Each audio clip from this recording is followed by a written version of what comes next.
Hi, it's Christina. In today's video, I'll be showing you a short sequence to do if you are suffering from a herniated disc. A herniated disc is caused by repetitive flexion of the spine. So as I'm demonstrating here, it is very common for us to be in spinal flexion as we sit down, or even if we are repeatedly bending over or bending down. That could also cause a spinal disc herniation as well. So if you do suffer from this, you want to avoid this position at all costs, and this sequence will help you to allow your back to do the opposite movement, which should alleviate some of the pain. So just start out in Shavasana, lying on your back. Separate your legs slightly apart, turn your palms up towards the ceiling, close your eyes, and come to your breath, deepening your inhales and exhales, and focusing your attention on your breathing for now. If at any time throughout the sequence you're feeling pain or you feel that it's the wrong movement and you need to stop, of course, stop what you're doing and just take a break or skip that pose, whatever you need. Just listen to your body,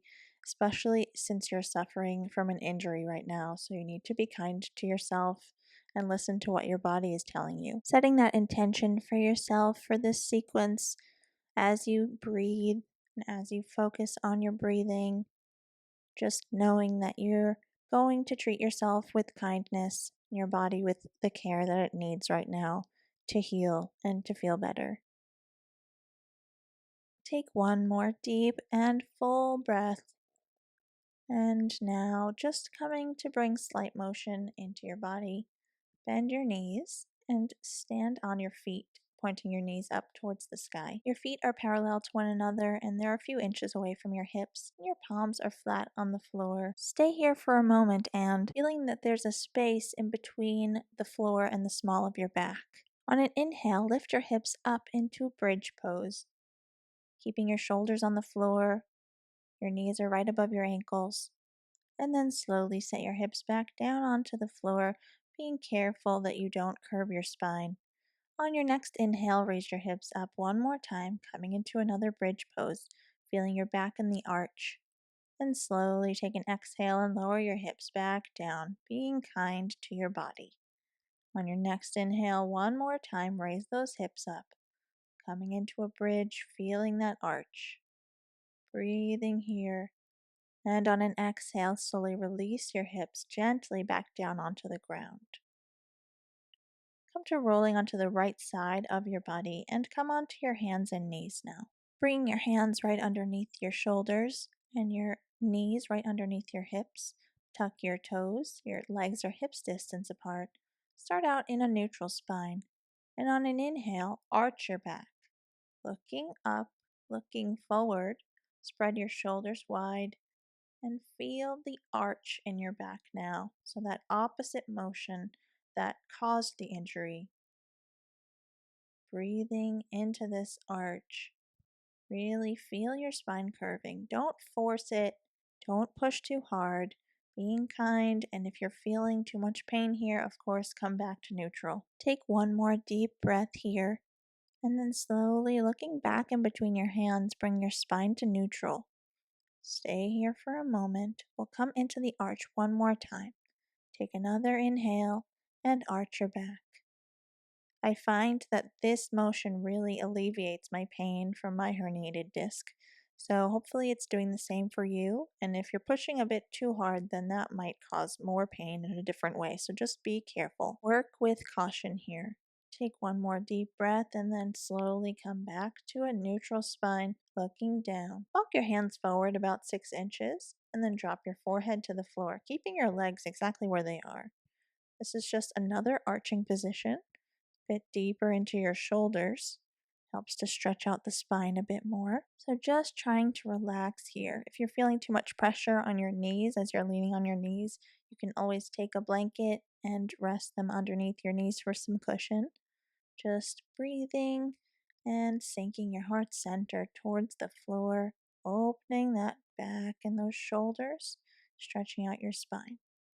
Coming up slightly now, and take your left arm, thread it underneath your right, and come into a twist. So you're just twisting your upper back gently, If the twisting motion is painful, of course, come back to where you were before with both hands on the floor, keeping the spine neutral. Keep that right arm stretched out in front of you. Keep your hips and your feet and legs all even and stable. Take one more breath here.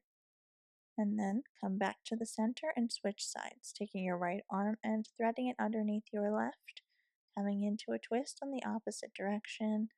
Once again, keeping your hips and your legs stable and still. Take one more deep breath here, then come back to the center. Come onto your hands and knees position one more time, and then coming into a downward facing dog. Lifting your hips up here.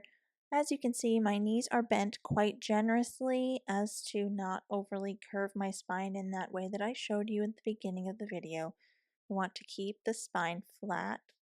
So if we're not overly flexible in that area quite yet, please bend those knees. You can widen your stance, shorten the down dog if needed. Take one more deep breath here, and then on an exhale, come down into a plank pose. So if your stance was shortened, you might need to adjust so that your hands are right underneath your shoulders. Now come down to lowering your body on the floor in one straight line till you come to your belly. Untuck your toes, bring your forehead to the ground, slide your hands down so they're next to your ribs, elbows pointed up. On an inhale, come up into a low cobra pose, just lifting your shoulders, your upper chest off the ground, and then slowly release your head back down. Take another inhale and come up into low cobra one more time. Lifting your head, lifting your shoulders, keep the tops of your feet on the floor, and then slowly release your head back down. Taking a moment here to breathe, and on your next inhale, we'll come up one more time, arching your back slightly, lifting your head, and then slowly releasing it back onto the floor. Come back through your hands and knees position, and then come back into your downward facing dog. Once again, bending those knees generously to protect your back and the area that is injured. Widening your legs if you need to, shortening your down dog as well if you need to. And on an inhale, take your right leg and gently step it forward in between your hands, coming into a lunge, dropping your back knee onto the floor, and then twist towards the right, opening your arm and just coming into a twist. Once again, if the twisting motion is too painful for you, then just stay neutral. Coming back to center, press into the floor with both hands, and step back into a downward facing dog once again. Come back to your bent knees position. Feel your back flat, almost in an arch if you can. And then lower your hips back down, coming into another plank pose, and keeping your body in one straight line, drop onto your belly. Untuck your toes, bring your forehead to the floor, elbows pointed up towards the sky. Coming into a full cobra arch on an inhale, lift your entire torso off the ground. Keep your hip bones down towards the floor.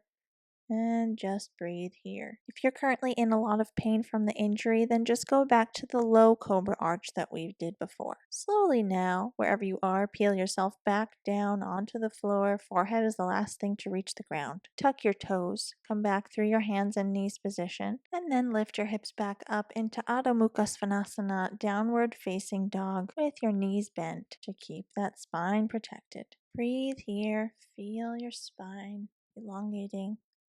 And on your next inhale, take your left leg and step it forward into your lunge, dropping your right leg onto the floor. Keep that toe tucked. And just coming into a twist to the left. Open your left arm up, looking over to the left, gently twisting your upper back. If this is too painful, just stay neutral. Find what your body needs. And take an exhale, slowly drop your arm back down. Plant your hands into the ground and step back into downward facing dog. Stay here for a few breaths. Once again, feel your spine getting longer, arching in the opposite way. And on your inhale, raise your heels, bend your knees, and gently walk your feet and your hands closer to each other. Bring your hands to your hips and come up to standing with a straight back. Your feet are hips distance apart. Bring your hands to the small of your back now. Parallel to one another, your fingertips are pointing down. On an inhale, arch your back, using your arms and your hands to provide some support for your back as you arch. Slowly now release from the arch. Bring your hands down by your sides. On an inhale, rotate your arms out and raise them up. And on an exhale, release your hands down once again by your sides. Bring your hands back to the small of your back and take an inhale, coming into an arch one more time, looking up, opening your shoulders, and then slowly release back out of the arch, raising your arms up and then releasing them one more time down by your sides. Come to a seated position now and take a blanket or a towel. Come to sitting on the folded or rounded edge of your blanket to promote an anterior tilt of your pelvis and avoid sitting on your tailbone as I showed you earlier in the video. Come to Sukhasana, cross your shins, bring your hands to your knees, sit up tall. Breathe and come to an arch. Looking up, opening your shoulders and reaching your heart center forward. You can use your hands on your knees to help you. And slowly now come back to neutral. Coming into another arch, you have another option. You can place your hands behind you and arch, or you can leave them on your knees, whichever is more comfortable for you. Open your shoulders and come back to neutral. Bring your hands to your knees and come into a twist. Your left hand is at your right knee and you're twisting around to the right. If this is uncomfortable, just stay neutral. And come into twisting on the other side. Your right hand is to your left knee and you're twisting around to the left, remaining upright on the two sits bones, sitting up tall as you twist. Slowly now come back to center. Bring your hands to your knees. Close your eyes and come back to your breath, focusing on your breathing and bringing healing thoughts to your spine. You can stay here for as long as you'd like or come back to Shavasana if you'd like, whatever you need. Thank you so much for joining me today. Have a wonderful rest of your day. Namaste.